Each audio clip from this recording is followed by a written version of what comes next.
Selamat pagi Bapak, Ibu, dan Saudara yang dikasihi Tuhan.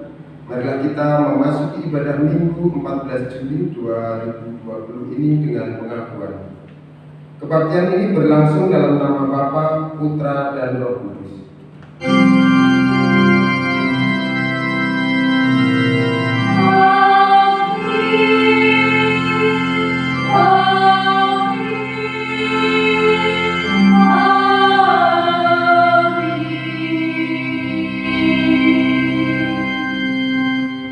Karunia dan damai sejahtera dari Allah Bapa kita dan dari Tuhan Yesus Kristus menyertai saudara sekalian.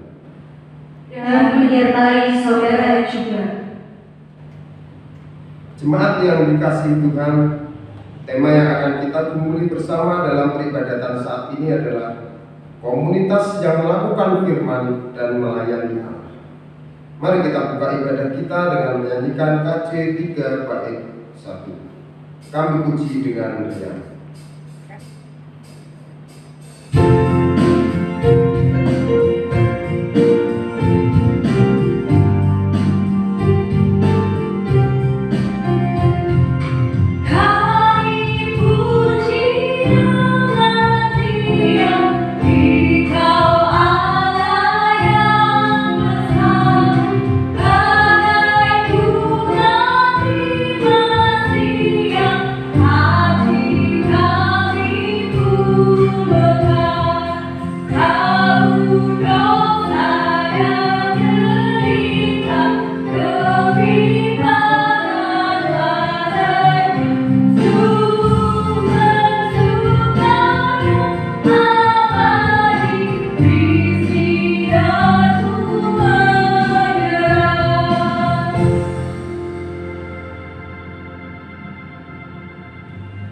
Mari bersama-sama kita datang kepada Tuhan menyatakan segala penyesalan kita. Mari kita berdoa. Kami bersyukur kepadamu ya Allah atas segala berkat dan anugerah-Mu di dalam kehidupan kami. Engkau adalah Allah pencipta kami, Allah yang memelihara kehidupan kami, bahkan Allah yang menjamin keselamatan bagi kami. Semuanya Engkau lakukan sebagai wujud belas kasih-Mu yang besar kepada kami. Sudah seharusnya kami bersyukur kepadamu dengan menyatakan belas kasih kami kepadamu dan kepada sesama kami. Tapi kami mengakui Tuhan bahwa karena keterbatasan kami sebagai manusia, terkadang membuat kami lupa akan semua itu. Dan kami cenderung egois dan mementingkan diri kami sendiri. Ampunilah kami akan hal ini Bapa. Dan biarlah dengan kami, Tuhan izinkan untuk bersama-sama beribadah di minggu ini. Tuhan semakin menumbuhkan kami untuk dapat memahami secara benar karya kasih yang sudah Tuhan berikan atas hidup kami, sehingga kami lebih lagi bisa mengasihi Tuhan dengan segenap hati, jiwa, dan akal budi kami, dan lebih lagi bisa mengasihi sesama kami seperti diri kami sendiri sepanjang kehidupan kami. Di dalam nama Tuhan Yesus Kristus kami berdoa. Amin.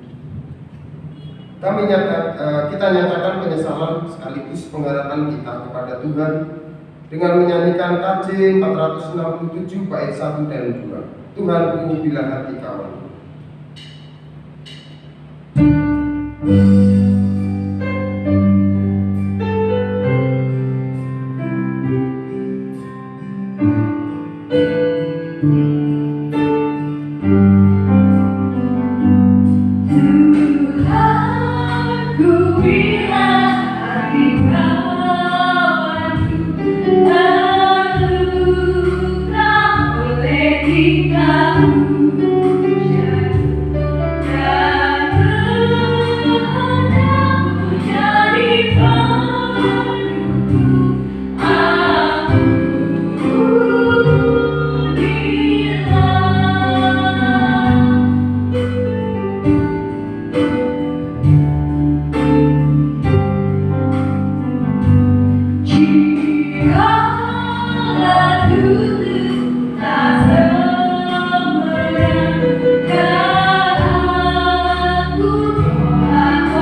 Kita akan menerima berita anugerah yang terambil dari Roma 3 ayat 23 dan 24 yang demikian. Karena semua orang telah berbuat dosa dan telah kehilangan kemuliaan Allah, dan oleh kasih karunia telah dibenarkan dengan cuma-cuma karena penebusan dalam Kristus Yesus. Demikianlah berita anugerah dari Tuhan. Syukur kepada Allah. Mari kita pujikan nyanyian kesanggupan dari KJ 439 bait 1, Bila Topan Keras Melandai.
Jemaat yang dikasihi Tuhan, kita akan menerima kebenaran firman Tuhan.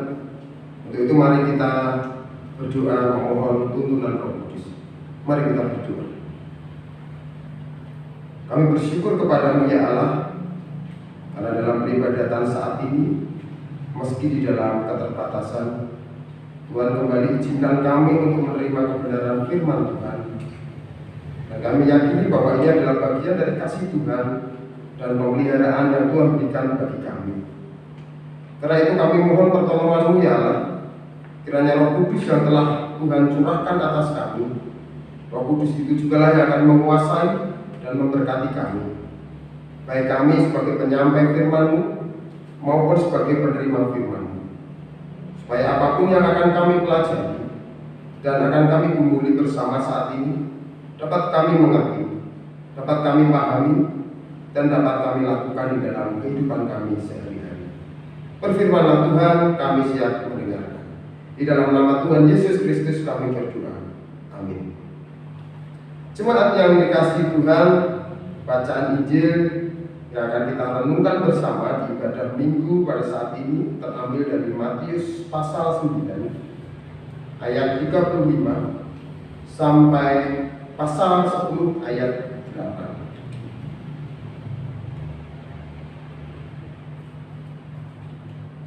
Yang demikian.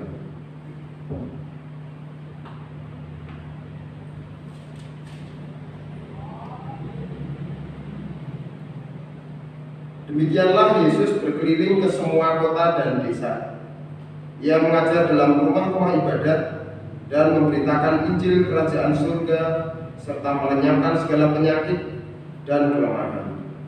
Melihat orang banyak itu, tergeraklah hati Yesus oleh belas kasihan kepada mereka, karena mereka lelah dan terlantar seperti domba yang tidak bergembala. Maka katanya kepada murid-muridnya, tuaian memang banyak, tetapi pekerja sedikit. Karena itu mintalah kepada Tuhan yang mempunyai tuaian supaya ia mengirimkan pekerja-pekerja untuk tuaian itu. Yesus memanggil ke-12 muridnya dan memberi kuasa kepada mereka untuk mengusir roh-roh jahat dan untuk melenyapkan segala penyakit dan segala kelemahan. Inilah nama ke-12 rasul itu. pertama Simon yang disebut Petrus dan Andreas saudaranya, dan Yakobus anak Zebedius dan Yohanes saudaranya, Filipus dari Bartolomeus, Thomas dan Matius pemungut cukai, Yakobus anak Alfeus dan Tadeus, Simon orang Zelot, dan Judas Iskariot yang mengkhianati dia. Kedua belas murid itu diutus oleh Yesus, dan ia berpesan kepada mereka, janganlah kamu menyimpang ke jalan bangsa lain atau masuk ke dalam kota orang Samaria, melainkan pergilah kepada domba-domba yang hilang dari umat Israel. Pergilah dan beritakanlah kerajaan surga sudah dekat. Sembuhkanlah orang sakit, bangkitkanlah orang mati, tahirkanlah orang kusta, usirlah setan-setan. Kamu telah memperolehnya dengan cuma-cuma, karena itu berikanlah pula dengan cuma-cuma. Demikianlah Injil Yesus Kristus. Berbahagialah kita yang mendengarkan firman Tuhan dan melakukannya dalam kehidupan sehari-hari. Haleluya.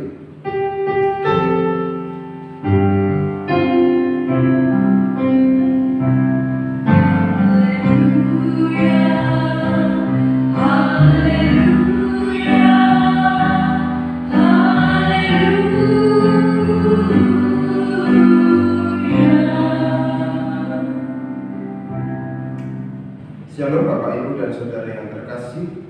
Tema khotbah kita pada ibadah saat ini adalah komunitas yang melakukan firman dan melayani. Jemaat yang dikasihi Tuhan, seperti yang kita tahu bersama bahwa di masa pandemi COVID-19 saat ini, pemerintah Indonesia seperti halnya pemerintahan dari negara lain, kurang lebih 1 minggu ini mulai melonggarkan lockdown atau PSBB menuju masa transisi new normal. Ya, disebut masa new normal karena kehidupan setelah masa pandemi ini diharapkan kembali normal, tetapi tidak bisa seperti sebelum pandemi terjadi. Jadi kehidupan akan diharapkan kembali berjalan, tetapi dengan aturan dan tatanan yang baru, tidak sama dengan dulu ketika sebelum masa pandemi terjadi. Seluruh kegiatan yang dilakukan oleh manusia, oleh masyarakat, diatur dengan aturan-aturan, dengan tatanan dan protokol-protokol kesehatan yang ketat. Karena jika hal-hal tersebut dilanggar, maka virus COVID-19 masih akan mengancam kehidupan manusia. Banyak hal yang dulu boleh dilakukan dan bebas dilakukan, sekarang tidak boleh lagi dilakukan, dengan harapan memutus penyebaran COVID-19. Hampir sama dengan kondisi new normal. Kehidupan kita sebagai orang percaya, orang yang menerima Yesus Kristus sebagai juru selamat, orang yang biasanya disebut sebagai orang baru atau orang yang lahir baru, juga mengalami kondisi yang hampir sama dengan masa new normal. Mengapa demikian? Karena sebelum kita menjadi orang percaya dan menerima Yesus sebagai juru selamat pribadi dalam kehidupan kita, tentu banyak hal yang dulu bisa kita lakukan, bebas kita lakukan. Tetapi dengan kita menjadi anak-anak, jadi orang percaya, banyak hal yang sekarang tidak boleh dilakukan lagi. Karena kita harus mentaati apa yang menjadi kehendak Tuhan di dalam hidup kita, apa yang menjadi kehendak Bapa atas diri kita yang adalah anak-anak.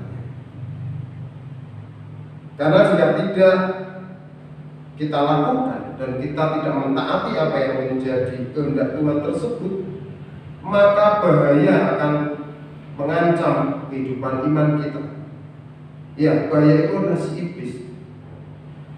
Si iblis yang berjalan keliling sama seperti singa yang mengaum-ngaum akan menelan kita kembali jatuh ke dalam dosa ketika kita tidak mentaati apa yang menjadi kehendak Tuhan. Jemaat yang terkasih, menjalani hidup di dalam ketaatan pada kehendak Allah. Dalam setiap aspek kehidupan inilah yang disebut sebagai pelaku firman. Sama seperti tema kita pada saat ini, di mana kita diajarkan oleh Tuhan untuk menjadi pelaku firman.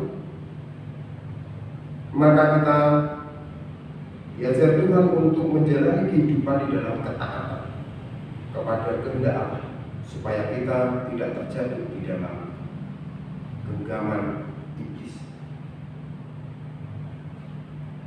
Kita juga diajarkan lewat firman pada saat ini untuk kita menjadi pelayan Allah. Ya, ketika kita menjadi orang percaya, kita dipilih dan diutus untuk berpartisipasi dalam karya penyelamatan Allah bagi dunia, bagi manusia. Karena kehidupan orang Kristen, orang percaya yang sudah beroleh anugerah dari Allah berupa keselamatan,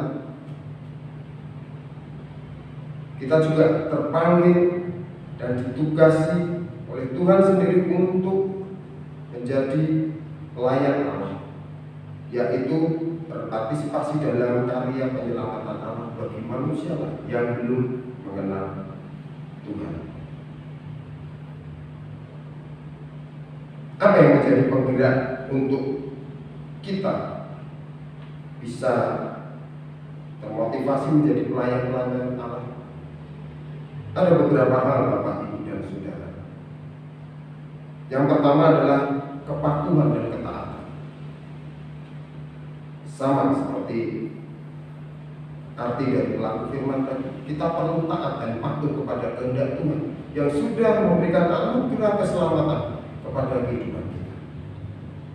Selanjutnya, yang kedua adalah rasa syukur dan terima kasih kita kepada Tuhan karena kita sudah beroleh anugerah keselamatan, bahkan kita menjadi ahli waris kerajaan Allah. Maka sudah sepantasnya kita mewujudkan rasa syukur kita itu untuk melayani Tuhan.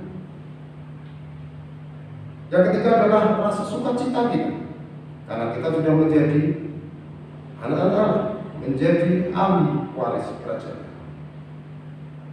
Yang keempat adalah fakta bahwa kita sudah diampuni. Ya, dosa kita diampuni, kita beroleh keselamatan. Itu pun menjadi penggerak bagi kita untuk menjadi pelayan-pelayan. Yang kelima adalah kerendahan hati. Ya, sebagai anak Allah kita harus meneladani Tuhan Yesus sendiri, di mana Dia di dalam pelayanannya dengan kerendahan hati mau melayani setiap orang yang membutuhkan. Undangnya kita diajar untuk melayani Allah dengan kerendahan hati. Dan yang terakhir, dan ini yang terpenting, adalah karena kasih. Kasih menggerakkan kita untuk menjadi pelayan Allah, untuk dapat berpartisipasi dalam karya penyelamatan Allah bagi dunia ini. Melalui karya pelayanannya, dari bacaan yang kita baca tadi, hati Yesus selalu tergerak oleh belas kasihan. Dan selanjutnya diikuti dengan tindakan nyata untuk menolong orang-orang yang membutuhkan, untuk menolong orang-orang yang menderita. Maka sebagai milik Allah, kita, orang percaya, gereja Tuhan, juga diutus untuk ikut serta memberitakan belas kasih Yesus tersebut melalui tindakan nyata kita bagi sesama kita, agar orang lain juga bisa melihat kasih Yesus terpancar dan mengalir di dalam kehidupan kita. Sukacita gereja yang kita miliki sebagai umat Allah itu jangan berhenti bagi kita sendiri. Kita tidak boleh egois. Kita harus meneruskan sukacita tersebut bagi orang lain. Sukacita karena kita mengalami perbuatan belas kasih Allah yang begitu besar lewat pengorbanannya di atas kayu salib, yang mengampuni dosa kita. Dan ketika kita percaya, kita beroleh keselamatan dari karya kasih yang sudah Dia lakukan tersebut. Maka ada sukacita dalam kehidupan kita, dan sukacita ini harus terpancar dan diteruskan bagi orang yang membutuhkan. Dan sukacita juga inilah yang akan memampukan kita sebagai orang percaya, akan memampukan kita sebagai gereja untuk menyatakan kesediaan melakukan tindakan nyata bagi sesama, seperti yang sudah Tuhan Yesus teladankan, di mana Dia tergerak oleh belas kasih dan melakukan tindakan nyata bagi orang-orang yang membutuhkan. Jemaat yang dikasihi Tuhan, dalam berkarya Tuhan Yesus meminta kepada muridnya untuk terlibat secara langsung.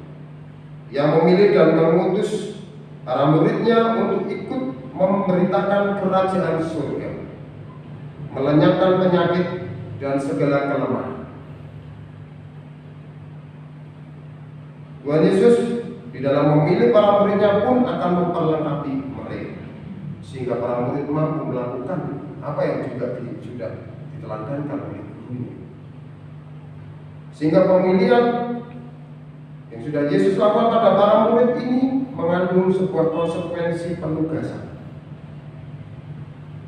Ya, para murid dipilih sekaligus menerima tugas untuk ikut memberitakan kerajaan surga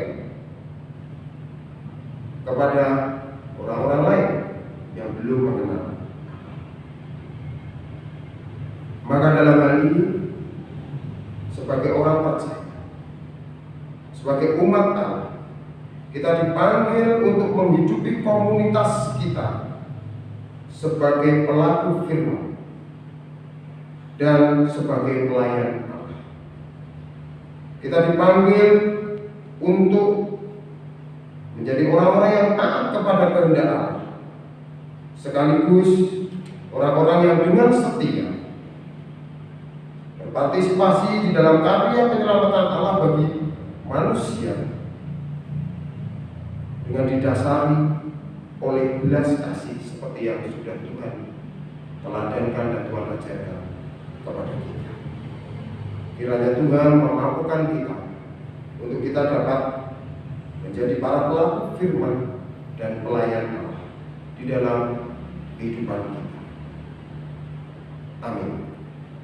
Marilah kita bersama dengan umat Allah di masa lalu, masa kini dan masa depan mengingat pengakuan pada baptisan menurut pengakuan iman rasuli dengan mengucapkan demikian. Aku percaya kepada Allah Bapa yang Maha Kuasa, Ahli langit dan bumi, dan kepada Yesus Kristus anaknya yang tunggal Tuhan kita, yang dikandung daripada Roh Kudus, lahir dari anak darah Maria, yang menderita di bawah pemerintahan Pontius Pilatus, disalibkan, mati dan dikuburkan, turun ke dalam kerajaan maut, pada hari yang ketiga bangkit pula dari antara orang mati, naik ke surga, duduk di sebelah kanan Allah Bapa yang Maha Kuasa, dan akan datang dari sana untuk menghakimi orang yang hidup dan yang mati. Aku percaya kepada Roh Kudus, gereja yang kudus dan taat, persekutuan orang kudus, pengampunan dosa, kebangkitan batin, dan hidup yang kekal. Amin. Jemaat yang dikasihi Tuhan, mari kita berdoa lewat doa syafaat. Saya akan dengarkan. Kami bersyukur kepada-Mu ya Tuhan untuk setiap kebaikan yang Engkau limpahkan di dalam kehidupan kami. Dan bersyukur untuk firman-Mu yang mengajar dan mengingatkan kami akan betapa besar kasih-Mu bagi kami. Engkau menyelamatkan kami lewat pengorbanan-Mu di atas kayu salib, sehingga kami boleh hidup kekal dan menjadi ahli waris kerajaan Allah. Firman-Mu juga sekaligus mengajarkan kami sebagai orang percaya, sebagai gereja Tuhan, agar tidak hanya menikmati kasih anugerah Allah yang sudah kami terima tersebut secara egois, tetapi kami juga dipanggil untuk menghidupi komunitas kami sebagai pelaku firman, di mana kami menjalani hidup di dalam ketaatan pada kehendak Allah di dalam setiap aspek kehidupan kami. Dan kami juga ajarkan kami sebagai pelayan yang senantiasa turut berpartisipasi di dalam karya penyelamatan Allah bagi manusia di dunia ini dengan didasarkan kepada kasih, seperti yang Engkau ajarkan kepada kami. Bapa, kami berdoa untuk gereja-gereja Tuhan, untuk hamba-hamba Tuhan dan juga jemaat-jemaat Tuhan dimanapun berada. Di tengah masa pandemi ini tentu ada banyak permasalahan dan pergumulan yang harus dihadapi. Kiranya Tuhan melindungi dan menolong, sehingga umat-Mu bisa menjalani hidup serta melakukan apa yang menjadi pelayanan dengan baik dan benar, seturut dengan kehendak Tuhan. Tuhan, ketika pemerintah kami memutuskan untuk memulai melonggarkan PSBB menuju era new normal, ada banyak hal yang harus diubah, yang harus dipersiapkan oleh kami. Untuk itu kiranya Tuhan menolong umat-Mu untuk memiliki pola pikir dan pola hidup yang sesuai dengan era new normal ini, yang sebentar lagi akan kami jalankan bersama-sama. Biarlah segala aturan dan protokol yang sudah ditentukan oleh pemerintah di masa new normal ini bisa kami taati dan kami lakukan dengan baik. Dan semuanya bukan hanya karena ketaatan kami kepada pemerintah, tetapi sebagai wujud ketaatan kami kepada Tuhan Allah yang melimpahkan kasih setianya bagi kami. Tuhan, saat ini secara khusus kami juga berdoa bagi segala upaya yang dilakukan oleh pemerintah kami untuk menanggulangi pandemi COVID-19.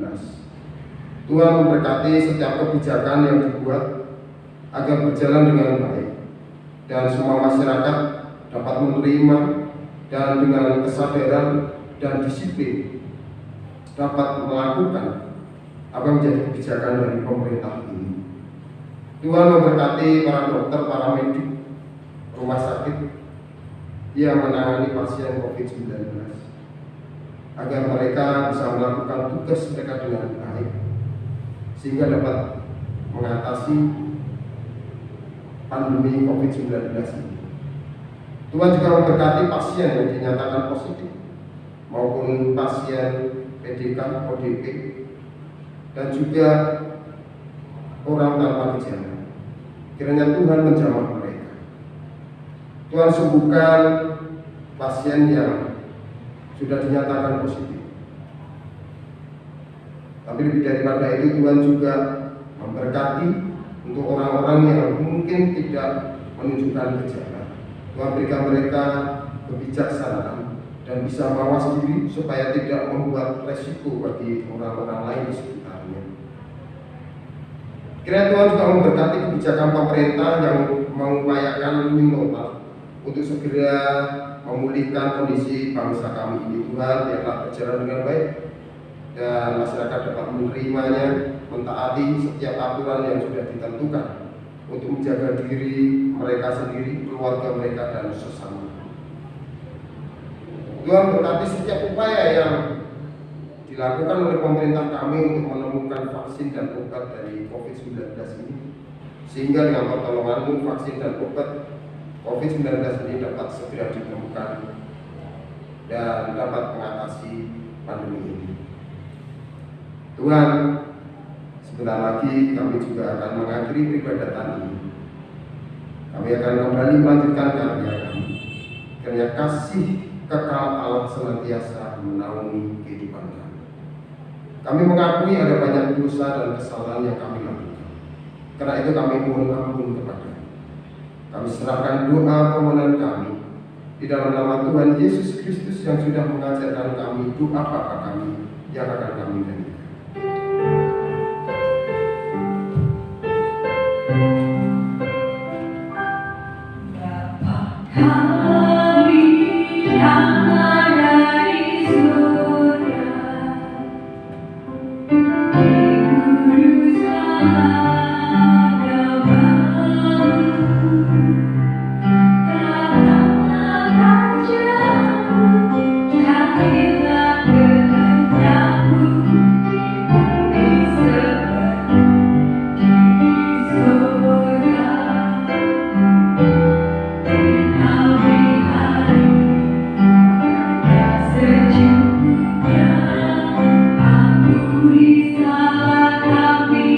Sampai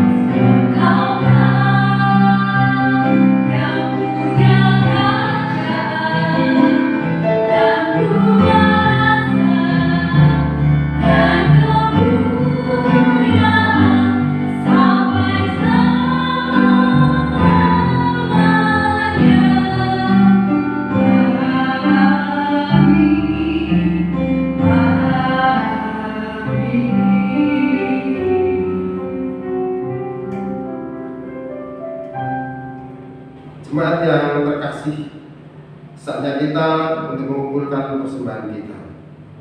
Dasar untuk kita memberikan persembahan terambil dari Mazmur 50 ayat 14 yang demikian.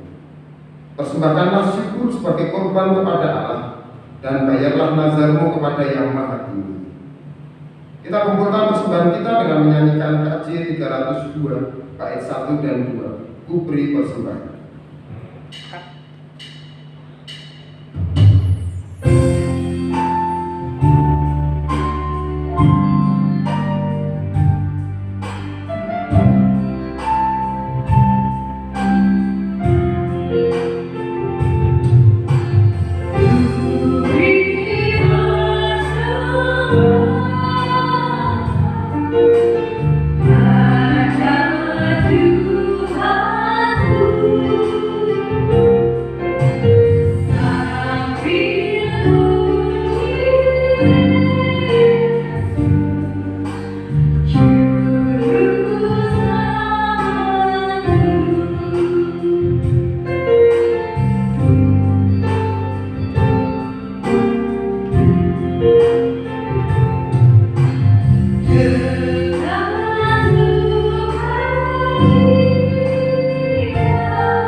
Mari kita bawa persembahan kita di dalam doa. Mari kita berdoa. Kami bersyukur kepada-Mu ya Tuhan, kalau dalam peribadatan ini Tuhan izinkan kami untuk mengumpulkan persembahan. Itu bagian dari tanda syukur yang kami berikan kepada-Mu ya Allah. Karena itu, sekalipun persembahan yang kami kumpulkan tidaklah sebanding dengan berkat-Mu yang besar, tapi kiranya Tuhan berkenan menerimanya dan menyucikannya. Dan Tuhan juga berkenan memakainya sebagai salah satu sarana untuk menjadikan karya Allah tetap dapat dirasakan oleh kami dan lingkungan sekitar kami. Di dalam nama Tuhan Yesus Kristus kami berdoa. Amin. Mari kita pujikan KJ 428 bait 1. Lihatlah sekeliling.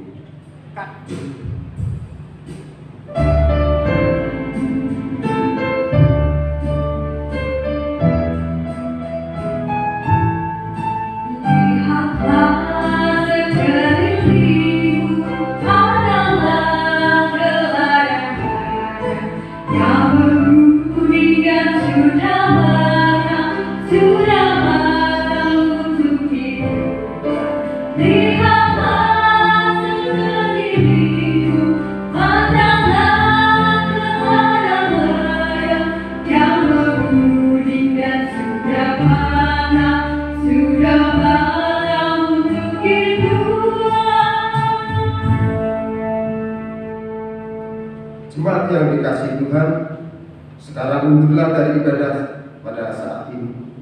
Kembalilah ke tempat kita berkarya. Tetaplah hidup dengan menjadi manusia yang semakin baik di dalam masa transisi menuju new normal, dengan menjadi pelaku firman dan pelayan Allah yang ambil bagian di dalam karya penyelamatan Allah bagi dunia. Arahkanlah hatimu kepada Tuhan. Kami mengarahkan hati kepada Tuhan.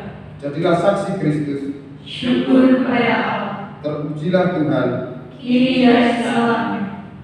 Mari kita terima berkat Tuhan. Tuhan memberkati kita dan melindungi kita. Tuhan menyinari kita dengan wajah-Nya dan memberi kita kasih karunia. Tuhan menghadapkan wajah-Nya kepada kita dan memberi kita damai sejahtera.